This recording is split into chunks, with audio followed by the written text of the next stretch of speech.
Jadi ketika Rasulullah Shallallahu Alaihi Wasallam selesai membaca surah Al-Fatihah, Rasul membaca amin.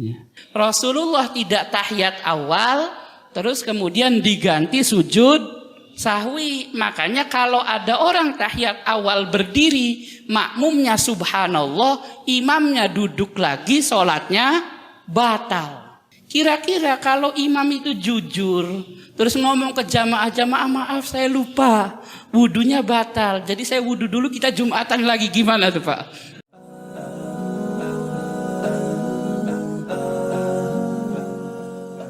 Assalamualaikum warahmatullahi wabarakatuh. Alhamdulillah wassalatu wassalamu ala Rasulillah wa ala alihi wa sahbihi wa man ittaba'a hudahu wa walah. Qulna subhanaka la ilma lana illa ma 'allamtana innaka antal alimul hakim wa la haula wa la quwwata illa billahil aliyyil azim. Rabbana syrah lana sudurana wa yassir lana umurana wahlul 'uqdatam min lisani yafqahu qawli, amma ba'd. Baik, para jamaah, bapak-bapak, ibu-ibu, rahimani wa rahimakumullah ya. Insyaallah kita akan sama-sama mengkaji bab sifat sholat ya, atau tata cara sholat. Nah, bab sifat sholat ini beberapa sudah kita bahas, dan sekarang sampai kepada yaitu membaca amin setelah bacaan surah Al-Fatihah. Yang pertama yang dibahas adalah hukum membaca amin. Ulama 4 madhab dalam kitab Hasyiah Ibnu Abidin, juga dalam kitab Tabyin Al-Haqa'iq, juga dalam kitab Hasyiah Ad-Dasuki, juga dalam kitab Mughnil Muhtaj, sepakat bahwa membaca amin itu hukumnya sunnah. Berarti artinya kalau tidak ikut baca amin juga sholatnya tidak bermasalah, seperti itu. Sunnah bagi siapa? Lil munfaridi, bagi orang yang sholat sendiri ya. Wal makmumi, dan bagi orang yang makmum, baik di sholat sirriyah ataupun di sholat jahriyah. Jadi orang sholat sendiri, bacaan jahr atau bacaan sir, baca amin. Makmum, bacaan jahr mengamini fatihahnya imam. Ketika bacaan sir mengamini fatihahnya sendiri. Jadi yang belum dibahas ini adalah bacaan amin imam. Kalau makmum dan munfarid, orang sendirian, tidak ada perbedaan pendapat tentang sunnahnya mengucapkan kalimat amin. Nah, kitab Hasyiah Ibnu Abidin itu salah satu kitab induk mazhab Imam Abu Hanifah. Begitupun Tabyin Al-Haqa'iq itu ya, salah satu kitab mazhab Imam Ahmad Ibnu Hanbal. Kalau Hasyiah Ad-Dasuki itu kitab mazhab Imam Malik. Kalau Mughnil Muhtaj itu mazhab Imam Asy-Syafi'i. Nah, wa kadzalika, begitu juga zahaba al-fuqaha'u al-arba'. Ulama ahli fikih 4 mazhab juga berpendapat ila annahu yusannu at-ta'min lil imam fi sirriyah. Imam ketika bacaannya sir, sunnah baca amin. Berarti yang belum dibahas adalah ketika imam membaca jahr. Apa yang melandasi para jamaah rahimani wa rahimakumullah ya? yaitu hadis riwayat Imam Abdur Razzaq dalam kitab hadis namanya Al-Musannaf dari sahabat Wa'il bin Hujr. Kata Wa'il, karena Rasulullah sallallahu alaihi wasallam idza qala ghairil maghdubi alaihim waladdallin qala amin. Jadi ketika Rasulullah sallallahu alaihi wasallam selesai membaca surah Al-Fatihah, Rasul membaca amin. Hadis ini jadi dalil untuk sholat sendirian, untuk sholat jadi makmum, dan untuk sholat jadi imam ketika bacaannya pelan. Loh, kok kenapa hadis ini tidak berlaku untuk imam ketika bacaannya keras? Sebab ada hadis lain yang membahas khusus tentang imam ketika bacaannya keras. Kalau ini kan hadis umum ini. Hadis bahwa Rasulullah tidak dijelaskan posisi Rasulullah itu sedang jadi imam atau sedang jadi makmum, atau sedang sholat sendirian. Maka karena hadisnya umum ya, mencakup yutlak ala itlaqihi, mencakup yang umum-umum saja. Ternyata ada hadis khusus, Bapak Ibu rahimani wa rahimakumullah, yang cerita tentang ketika Rasul jadi imam atau perintah Rasulullah ketika bagi orang yang menjadi imam. Seperti itu. Nah, maka kemudian kita bahas berikutnya adalah hukum membaca amin bagi imam dalam bacaan jahar. Apakah imamnya ikut baca amin atau cukup makmumnya saja? Nah, di sini baru ulama berbeda pendapat. Ya, kalau kemudian di mazhab Imam Abu Hanifah dan Imam Asy-Syafi'i, imamnya ikut baca amin. Seperti itu. Jadi tidak hanya makmum, ya makmum ya imam. Seperti itu. Jadi imamnya enggak diam. Apa yang melandasi para jamaah? Ya. Hadis riwayat Imam Malik, Imam Ahmad, Imam Bukhari, dan Imam Muslim dari sahabat Abu Hurairah radhiyallahu an. Kata Abu Hurairah, Rasul bersabda, "Idza ammanal imam." Ketika imam membaca amin, berarti imamnya baca amin. Fa aminu, maka kalian bacalah amin. Usahakan antara aminnya imam dengan aminnya makmum itu bersamaan. Seperti itu. Maka kalau bacaannya jahar ya imamnya aminnya jahar. Seperti itu. Itu versi mazhab Imam Abu Hanifah dan Imam Asy-Syafi'i. Kenapa kalau imam dan makmum aminnya bareng, nanti malaikat pun ikut membersamai, ikut mendoakan amin, seperti itu. Nah, apa yang terjadi? Fa innahu man wafaqa ta'minuhu ta'minal malaikah ghufira lahu ma taqaddama min dzambi. Kalau aminnya makmum bersamaan dengan aminnya imam dibarengi malaikat, konsekuensinya dosanya diampuni. Ini juga Bapak Ibu yang kemudian kemarin jadi pembahasan, ada tambahan Robbil Firli wali walidaya, kan gitu. Oh, kenapa ada tambahan Robbil Firli wali walidaya? Sebab salah satu fungsi Fatihah itu penghapus dosa. Seperti itu. Jadi dia enggak pengen cuman zambuhu.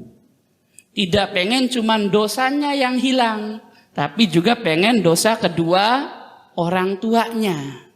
Maka ditambahinlah, ya Allah, ampuni diri saya, ampuni kedua orang tua saya, baru bilang amin. Kalau aminnya si imam, aminnya makmum bareng dengan aminnya malaikat diampuni seluruh dosa orang yang membaca amin tersebut. Orang tuanya ikut ditarik, maka dosa orang tuanya ikut hilang. Seperti itu.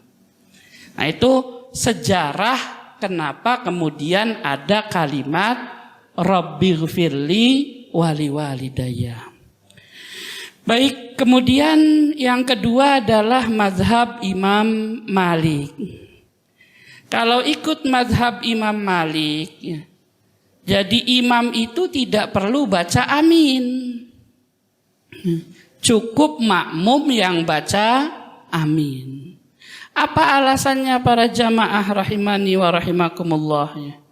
Sebab di hadis riwayat Imam Malik, Imam Bukhari, Abu Dawud dan An-Nasai redaksinya sama-sama dari Abu Hurairah, cuman berbeda. Bahasanya adalah iza qolal imam ghairil maghdubi alaihim waladdallin. Kalau imam baca ghairil maghdubi alaihim waladdallin, fakulu, maka kalian hai makmum bacalah amin. Imamnya disuruh enggak? Enggak. Berarti imamnya diam, enggak baca. Jadi yang imamnya baca, ya, itu ikut riwayat Abu Hurairah yang tadi ada di Sahih Bukhari, ada di Sahih Muslim, ada di riwayat Malik, ya, ada di yang lainnya. Kalau yang kemudian imamnya tidak baca amin, ikut riwayat ini. Sebab imamnya tidak diperintahkan untuk baca amin. Baik, insya Allah difahami ya. Nah, selanjutnya mazhab Imam Ahmad ibnu Hambal. Kalau di mazhab Imam Ahmad ibnu Hambal, baca amin itu wajib. Apa makna wajib? Kalau kemudian tidak dilaksanakan, diganti sujud sahwi. Bukan rukun, bukan. Tapi wajib. Sebab karakter mazhab Hambali itu, setiap yang diistiqomahkan Rasulullah hukumnya wajib. Nah, apa makna wajib itu? Makna wajib itu sholatnya tetap sah kalau ditinggalkan, tapi harus ada pengganti sujud sahwi. Seperti itu. Apa yang melandasi para jamaah rahimani wa rahimakumullah? Jadi salah satu ulama mazhab Hambali, ya, itu namanya Imam Ibnu Mardawai, punya kitab Al-Insaf. Nah, di kitab Al-Insaf ini Imam Al-Mardawai itu meriwayatkan perkataannya Imam Ahmad. Imam Ahmad mendapatkan riwayat dari gurunya yaitu Ishaq bin Ibrahim. Kata Ishaq bin Ibrahim, amin amrun minan nabi. Ya, makanya kemudian gara-gara sanad keilmuan. Jadi Imam Ahmad dari gurunya ngomong amin itu perintah Rasul Shallallahu Alaihi Wasallam. Kaidahnya dalam usulul fiqh, kalau perintah itu wajib. Seperti itu. Karena wajib, cuman di hadis yang panjang riwayat Bukhari Muslim tentang orang yang sholatnya salah terus kan gak disebutkan itu. Maka kemudian tidak dimasukkan ke dalam kategori rukun, tapi masuknya ke dalam kategori wajib. Apa wajib itu? Kayak haji. Haji itu kalau rukun ditinggalkan hajinya batal. Di antaranya rukun haji itu wukuf di Arafah, sehingga sakit-sakit juga biasanya pakai kursi roda tuh. Bahkan ada yang pakai dibawa lah, yang penting wukuf di Arafah, seperti itu. Nah, tapi kalau yang sifatnya wajib ditinggalkan nggak apa-apa, diganti dengan bayar dam. Itu wajib namanya.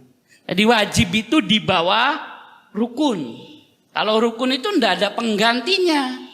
Kalau wajib itu ada penggantinya. Salah satu yang wajib yang ada hadisnya dalam sholat itu tahiyat awal. Itu riwayatnya sahih. Rasulullah tidak tahiyat awal, terus kemudian diganti sujud sahwi. Makanya kalau ada orang tahiyat awal berdiri, makmumnya subhanallah, imamnya duduk lagi, sholatnya batal. Seperti itu. Sebab apa? Sudah pindah ke rukun, balik lagi ke yang wajib. Seperti itu. Nah, baik. Cuman kadang para jamaah rahimani wa rahimakumullah karena ketidakmengertian ya di subhanallahin apa? Iya, makmumnya nggak ngerti, imamnya nggak ngerti. Seperti itu.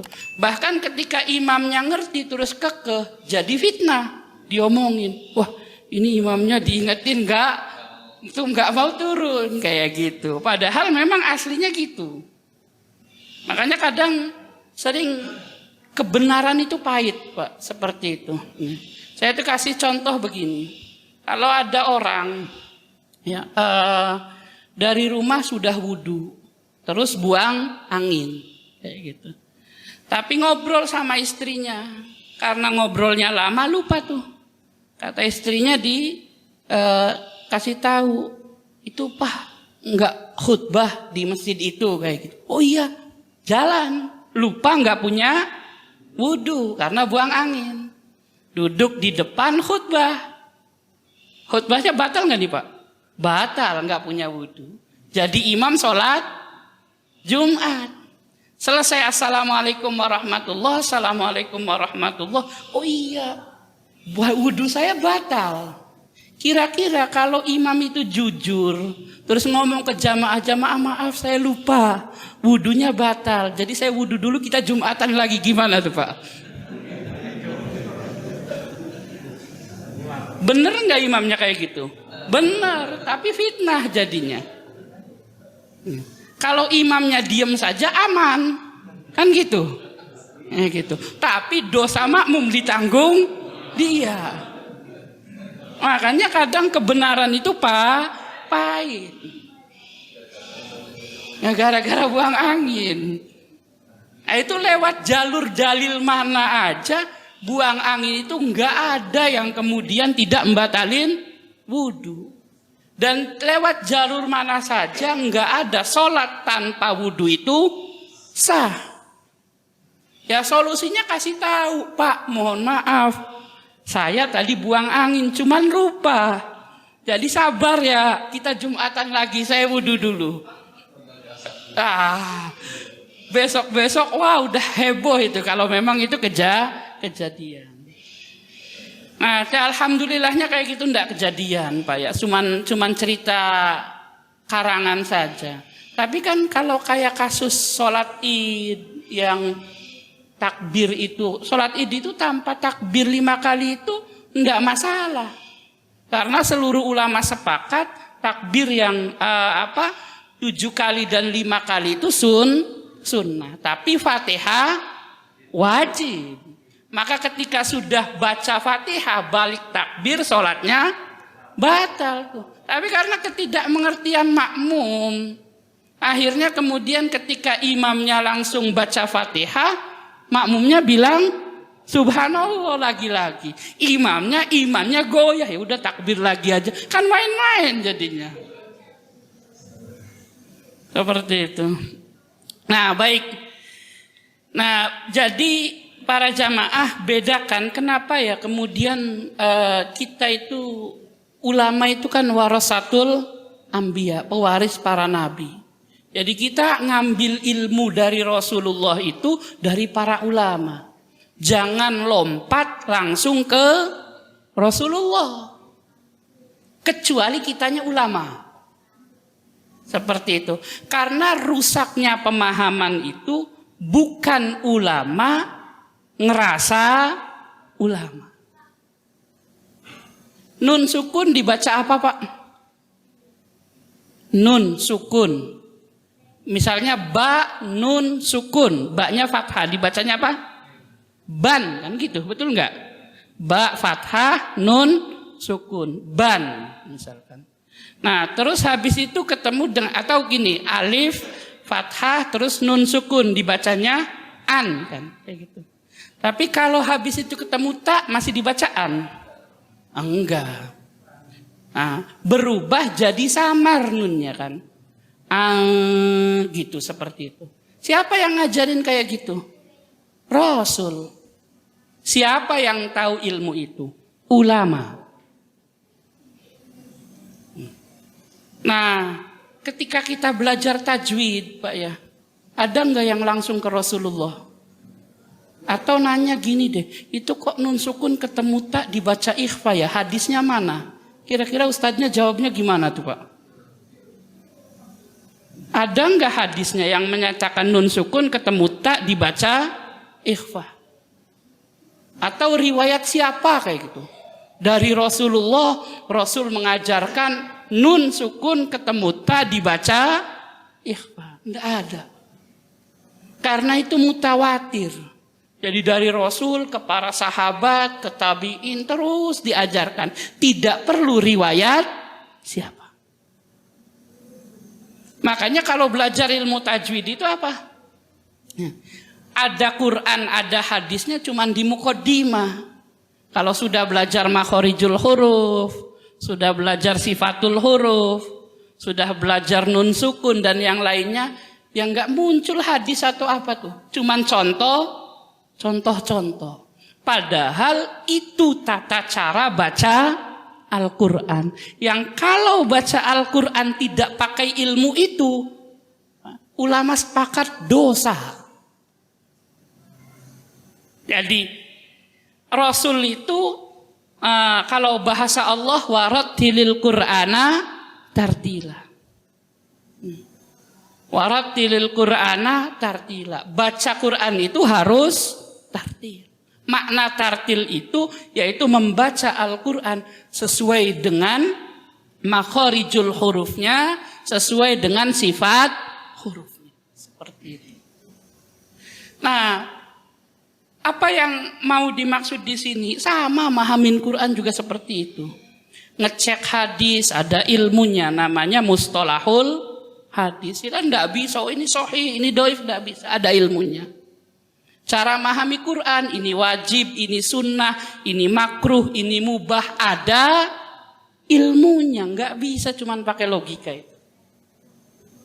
Nah, maka rusaknya keilmuan itu ketika hadis dipahami tanpa ilmu. Sehingga enggak kenal wajib, enggak kenal sunnah, pokoknya dipukul rata. Itu sama mukul rata bacaan Quran, sama juga mukul rata status hadis. Oh, pokoknya yang penting hadis amalkan. Tapi hadis itu kan ada derajatnya, ada sahih, ada dhaif, ada maudu, ada macam-macam. Nah, seperti itu. Di memahami Al-Quran pun ada dalalatun nas, ada iqtidaun nas, ada mantuk, ada mafhum yang kemudian menghasilkan hadis ini tuh hasil hukumnya wajib apa sunnah, apa mubah, apa makruh. Sedangkan yang dilaksanakan Rasulullah pun 5 hukum berlaku, Pak. Yang dilaksanakan Rasulullah itu 5 hukum berlaku. Yang dilaksanakan Rasul wajib ada. Yang dilaksanakan Rasul sunnah ada. Yang dilaksanakan Rasul mubah ada. Yang dilaksanakan Rasul makruh ada. Yang dilaksanakan Rasul haram buat umatnya ada. Padahal semuanya dari Rasulullah. Apa contoh yang dilaksanakan Rasul wajib bagi kita? Rasul sholat 5 waktu. Tidak pernah ditinggalkan. Ada ayat Quran, inna sholata kanat alal mu'minina kitabam mauquta. Maka sholat 5 waktu jadi wajib bagi kita. Rasul enggak pernah ninggalin sholat witir, Pak. Tapi apakah sholat witir wajib bagi kita? Berapa banyak umat Islam yang dosa gara-gara enggak sholat witir. Alhamdulillahnya sholat witir sunnah. Padahal Rasul sampai di atas kendaraan pun sholat witir. Tapi tidak wajib. Yang mubah Rasul makan. Kalau makan ini karena Rasul makan terus makan ini jadi wajib, umat Rasul gemuk-gemuk Pak, ibadahnya makan terus soalnya. Nah, kan seperti itu. Yang makruh, Rasul ngelarang minum berdiri.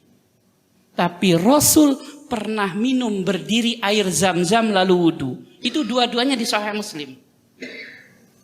Makanya orang yang tidak belajar dari ulama nganggep minum air zam-zam itu sunnahnya berdiri. Itu musibah. Padahal Rasul minum berdiri itu ngajarin umatnya bahwa makan minum berdiri itu tidak istimewa, tapi nggak sampai dosa. Sama seperti kencing berdiri. Rasul itu ngelarang kencing berdiri itu. Tapi Rasul pernah kencing berdiri ketika di tempat yang kotor. Itu bukan ngajarin kemudian kalau tempatnya kotor kencingnya harus berdiri, ya WC kotor semua. Nah, tetapi ngajarin bahwa kencing berdiri itu makruh hukumnya, ditinggalkan dapat pahala, kalau dikerjakan nggak sampai dosa. Di mana Pak kadang yang ngajarin kencing berdiri? Sayangnya kadang di masjid. Pakai apa tuh alatnya tuh? Bukan ada yang kalau di masjid-masjid itu kencingnya nggak bisa duduk itu. Urinoir. Makanya ada beberapa pengurus masjid itu cerita, Ustadz kita mau bikin urinoir kayak gitu. Apaan tuh Pak? Itu yang buat kencing berdiri. Waduh, masjid ngajarin jamaahnya untuk kencing berdiri kayak gitu kan, seperti itu. Sudah ngajarin kencing berdiri, ngajarin lihat aurat orang lagi. Apa nanti pelajaran yang orang ambil Pak? Di masjid aja boleh kayak gitu. Padahal masjidnya ngikut mazhab mall tuh. Diambil jadi mazhab masjid. Disangkanya kalau di masjid ada, terus hukumnya jadi mubah. Padahal makruh. Itu masjid. Masjidnya jamaahnya luar biasa. Ustadznya juga keren-keren. Ada, berarti boleh kan gitu. Itu kan kesimpulan yang gagal paham ya Ustadz ya tentang hal tersebut. Makanya kemudian ya sebaiknya hati-hatilah agar kemudian tidak disalahpahami orang. Jangan sampai, bukan berarti kencing berdiri dosa sih Pak. Cuman jangan sampai kemudian perkara makruh itu yang ngajarin dari masjid. Seperti itu. Baik. Nah, jadi yang tahu makruh, yang tahu selanjutnya ada nggak yang haram dilakukan Rasulullah? Ada. Istri Rasul berapa? 9. Ada riwayat 11, ada riwayat 13. Tergantung cara ngitungnya lah. Nah, kemudian apa boleh kita beristri 9? Padahal dilakukan Rasulullah Sallallahu Alaihi Wasallam. Rasul pernah saumul wisol. Saumul wisol itu puasa 1 hari, 2 hari, 3 hari enggak buka. Ketika sahabat pengen ikut dilarang sama Rasul. Ini khusus buat saya. Maka berarti boleh untuk Rasul, haram untuk umatnya. Nah, katanya laqad kana lakum fi Rasulillahi uswatun hasanah, kan gitu. Rasul itu jadi suri tauladan. Ya udahlah saya ikuti sunnah Rasulullah beristri 9. Apa enggak kacau pemahamannya semacam ini? Nah, kalau kayak gitu ekstrim ya Pak. Yang sering masyhur itu gini.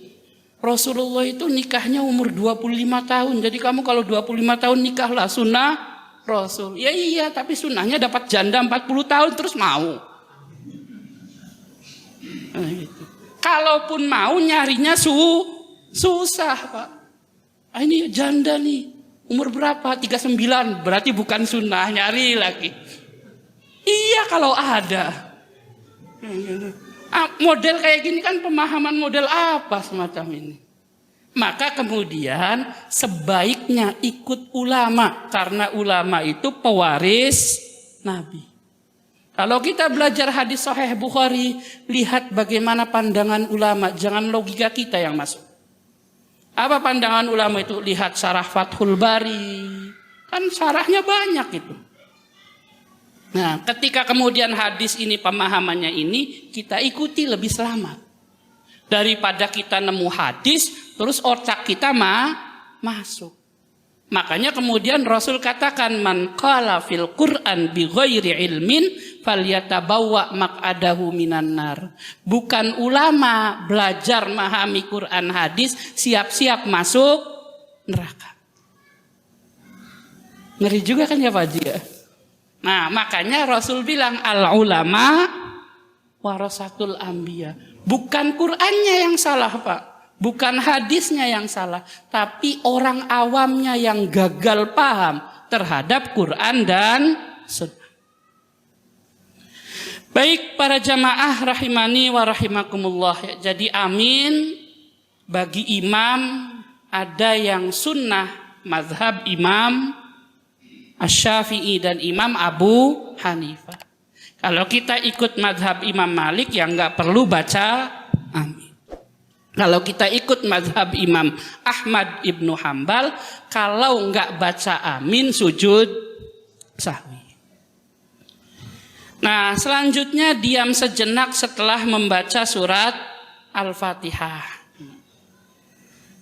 Hukum diam sejenak setelah bacaan jahar surat Al-Fatihah. Dalam mazhab Imam As-Syafi'i dan mazhab Imam Ahmad ibnu Hambal, sunnah imam itu habis baca Fatihah diam, Pak. Sepanjang bacaan Al-Fatihah. Cuman di kita nggak umum ya kayaknya kayak gitu ya Pak. Seperti itu. Ya berarti bukan mazhab Syafi'i, bukan mazhab Hambali kali. Seperti itu. Karena kita biasanya langsung. Nah, ini khusus untuk bacaan jahriyah.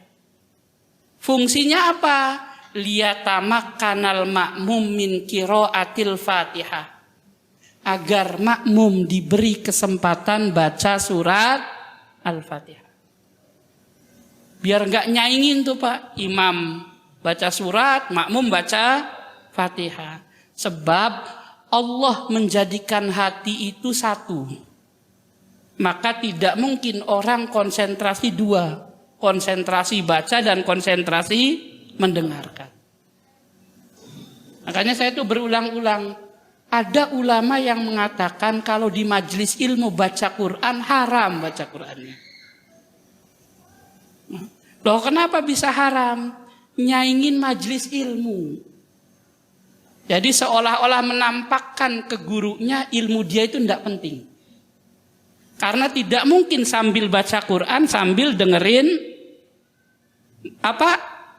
ilmu yang disampaikan. Kiasnya kemana Pak? Ke khutbah. Khutbah Jumat itu ketika khotib naik mimbar menjelaskan khutbahnya, maka para pendengar kewajibannya insot, bukan baca Quran. Kalau baca Quran bagaimana? Ulama sepakat Jumatannya nggak ada pahalanya. Seperti itu. Jadi kalau pengen baca Quran di majelis ilmu, ya jangan kalau pengen baca Quran jangan duduk hadir di majelis ilmu, cari tempat lain. Seperti itu. Karena apa? Di majelis ilmu itu kewajibannya satu, mendengarkan. Kalau tidak paham bertanya, itu saja. Semacam itu. Nah, walaupun itu bagian daripada akhlak, tapi ada unsur zulemnya, Pak. Ada unsur kezaliman. Nah, karena ini juga para penyampai ilmu ya jangan seremonial lah. Ucapan yang disampaikan itu sangat berharga buat jamaah. Jadi khutbah itu kalau bisa cari ilmu yang dibutuhkan masyarakat. Biar nggak ditinggal ngantuk. Seperti itu. Sebab godaannya majelis ilmu itu Pak banyak banget. Handphone yang tidak berdering pun dibuka. Terus kemudian sudah khusu-khusu ada yang colek samping kan. Ini nggak diladenin orang tua takut kualat. Gitu. Ya. Diladenin takut kualat sama gurunya. Sampai beberapa guru itu menyatakan lihat jam aja nggak boleh, Pak. Kenapa lihat jam nggak boleh? Pemain bola itu boleh nggak bawa jam? Pas di lapangan, nggak boleh. Itu akhlak. Kalau ada murid lihat jam berarti tandanya apa? Yang disampaikan membosankan. Ini guru kapan selesainya kan gitu? Gitu. Gurunya kan, ya Allah, perasaan yang saya sampaikan Al-Quran, hadis Rasul, itu orang lihat jam mulu. Itu kan akhlak ya Pak ya, seperti itu. Gurunya akan senang ketika disampaikan, terus bertanya, memperhatikan, itu kan, oh berarti masuk. Maka seorang guru itu mempersiapkan betul apa yang mau disampaikan agar bisa jadi sebuah ilmu. Ya, tidak, apalagi yang ngisinya jauh-jauh itu kan Pak. Ya, saya pribadi aja pernah dapat, ya tapi sekedar cerita saja Pak ya, pernah dapat jadwal sholat tarawih tuh. Di telepon Ustadz, yang satu ada kultumnya, yang satu jadi imam saja. Saya bilang kan, yang ada kultumnya saya datang, yang jadi imam saja, saya kayaknya jadi imam di masjid sini juga bisa kata saya. Jauh-jauh terus kemudian hanya sekedar jadi imam, bukan berarti jadi imam pahalanya tidak besar, bukan. Cuman kan ya sholat di sini bisa, di sana bisa kayak gitu. Tapi kalau kemudian ada kesempatan ngasih oleh-oleh itu kan amal jariahnya. Misalkan ada yang disampaikan satu nih, terus diamalkan, itu kan jadi amal jariah buat saya. Sehingga jauh-jauh, hujan-hujan apa juga ngerasa saya ini amalnya nggak banyak, pembanyaknya adalah amal jariah. Dan amal jariah itu wakaf, ilmu yang bermanfaat, orang tua yang anaknya soleh. Ya tinggal kita punyanya apa aja kan Pak. Kalau punyanya harta ya siap-siap banyak diwakafin kan untuk kebaikan. Kalau punyanya ilmu ya ajarkan ilmunya yang benar, siapa tahu jadi amal soleh di situ. Kalau bisanya didik anak, ya didiklah biar anaknya kemudian jadi anak soleh. Syukur-syukur tiga-tiganya dimiliki. Wah senang banget itu Pak. Seolah-olah tidak ada kebahagiaan yang lebih istimewa lagi. Sanggup sodakoh jariah, bisa didik anak, selalu mendoakan orang tua. Terus yang ketiga, ngajar di mana-mana, ilmunya dimanfaatkan. Baik, nah jadi majelis ilmu itu luar biasa. Nah maka jangan kemudian nyaingi majelis ilmu dengan ibadah lain. Kalau mau ibadah lain cari tempat lain. Karena Allah tidak menjadikan dua hati dalam satu manusia. Ayat Qur'annya ma ja'alallah lirajulin min qalbaini fi jawfi. Allah ciptakan hati pada seseorang itu cuma satu. Jadi seseorang tidak bisa konsentrasi dua. Kita aja kesel kan Pak ya. Kalau misalkan Pak saya mau ngomong, ya saya dengerin sambil jawab WA ya kayak gitu. Itu kan namanya kebangetan seperti itu. Nggak tahu apa saya lebih tua daripada kamu. Dengerin, ya, kan kayak gitu. Seperti itu. Sebab tidak mungkin sambil balas WA sambil dengerin. Nanti kalau udah kayak udah apa tadi ngomong apa kan gitu. Karena konsentrasinya satu. Nah, karena tidak bisa baca Fatihah plus dengerin bacaan imam, maka di mazhab Syafi'i dan mazhab Hambali, imam sunnah diam. Agar makmum bisa baca surat Al-Fatihah. Tapi kalau imamnya langsung baca surat, makmumnya tetap wajib baca Fatihah. Di situ. Apa yang melandasi para jamaah? Yaitu satu hadis, ya, riwayat Samurah. Ya, hadisnya riwayat Imam At-Tirmidzi dengan status hasan. Samurah ngomong, saya itu hafal 2 hal dari Rasulullah. Diamnya Rasulullah ketika berdiri. Samurah ini sahabat Rasulullah. Ternyata perkataan Samurah ini dibantah sama sahabat Imran bin Husain. Enggak, Rasul itu diamnya cuma sekali. Yaitu pas doa iftitah sebelum Fatihah. Nah, karena kemudian keduanya ini ragu, Pak. Itu hebatnya sahabat dulu ya, Pak. Orang sahabat dulu itu, Pak, takut jadi ulama. Jadi kalau ngerasa nggak punya ilmu ya, coba tanya sana. Kalau orang zaman akhir pada ngerasa jadi ulama, sehingga kemudian yakinin ke orang, sayalah yang ulama, dia yang salah. Kalau orang dulu, jangan-jangan saya salah, coba tanya dia.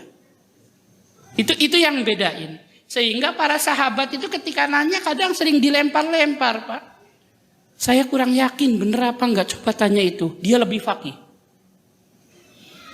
Nah, kalau ya tidak semua sih ya, Pak. Dan mudah-mudahan Allah jaga kita. Kalau orang zaman sekarang itu kan ditanya apa aja jawab.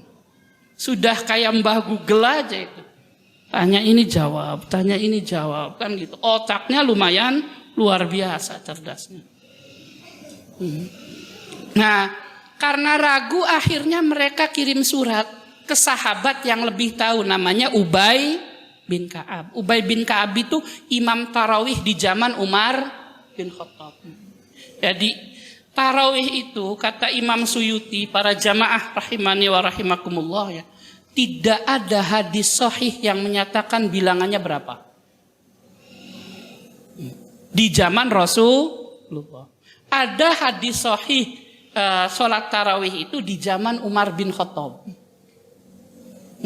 Ada yang 8 rakaat, ada yang 20 rakaat. Kalau 8 rakaat, imamnya namanya Tamim Ad-Dari. Itu setiap rakaat bacaannya 200 ayat. Sampai sahabatnya bawa tongkat.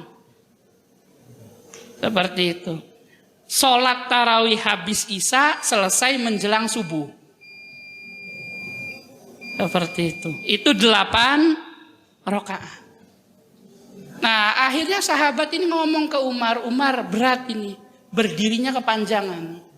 Nggak apa-apa sampai subuh, tapi jangan berdirinya kepanjangan.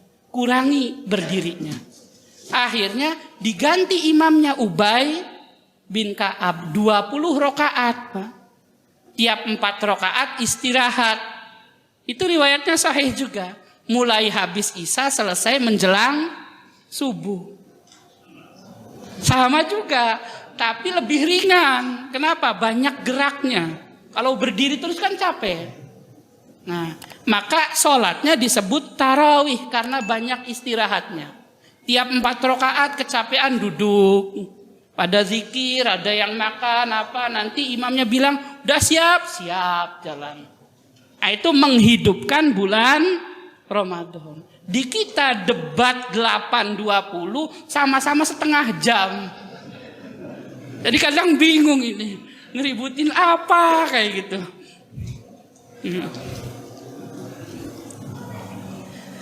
Baik, para jamaah rahimani wa rahimakumullah, akhirnya kirim surat ke Ubay bin Ka'ab. Ternyata kata Ubay bin Ka'ab, yang benar itu samuroh. Berarti Rasul diamnya 2 kali. Untuk doa iftitah dan untuk sebelum surat. Seperti itu dijelaskan di sini. Lalu ditanya, apa itu Sa'id bin Jubair nanya ke Qatadah, kapan itu 2 diam itu? Dijawab ketika masuk waktu sholat setelah takbiratul ihram, sebelum Fatihah, dan ketika selesai Fatihah sebelum surat. Nah, sebelum Fatihah ini di mazhab Imam Asy-Syafi'i untuk baca Fatihah, sebab ada dalil hadis riwayat Imam Baihaqi dari Urwah cerita ke putranya namanya Hisam, wahai anakku, Iqra, bacalah Fatihah fi saktatil imam, ketika imam diam setelah walad dolin. Fa innahu, maka sesungguhnya la tatimmu sholatun, tidak sempurna alias batal sholat seseorang yang tidak baca surat Al-Fatihah. Ini sudah pembahasan kewajiban Fatihah kan sudah dibahas ya Pak ya. Baik, ada yang mengatakan tidak wajib, ada yang mengatakan wajib. Baik, itu saja. Wallahu a'lam bishawab. Subhanakallahumma wa bihamdika asyhadu an la ilaha illa anta astaghfiruka wa atubu ilaik.